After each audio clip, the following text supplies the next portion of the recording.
tutorials. Today we are going through how to set up public holiday rates. Let's jump right in.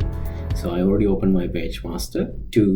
Before we start to how to set up public holiday rates, you just need to make sure you have the public holiday set up correctly. Usually all the predefined public holidays like as Christmas or New Year's are already in the file. So how you can check, you need to click on setup, go into public holidays. So currently I do have only test public holiday, but you should have a list here.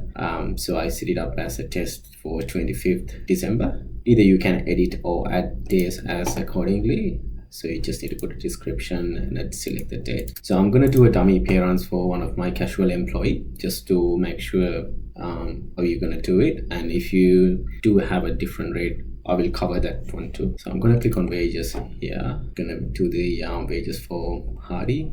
You already entered some timesheet hours. So I set it up Monday, which is going to be the Christmas day, from 8 to 12.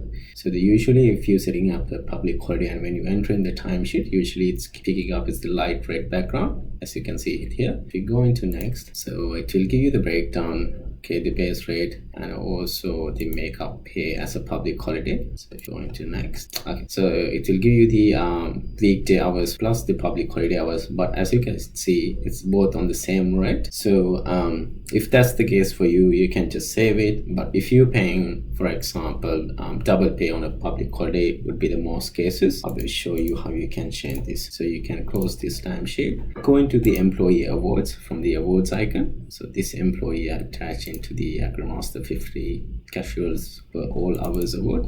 It's the line there. So you go into loadings, select days, and where it says public holiday, look, these overtime conditions can be complicated and also set it up according to your requirements. But in my case, I'm just paying him double pay regardless of the how many hours he work in public holiday. So I will put 100% in here and save it. Always use the close to icon to save anything that you make changes in the Wagemaster. And you go into wages, go right again, the same hours. I'm not going to change anything. Alright, so now it's double up the pay rate. It give you $25 for 16 hours. That's the $400, and the 4 hours that he work on public holiday would be paying out as $50 per hour. Alrighty, I'm gonna save this payslip, and thank you for everyone.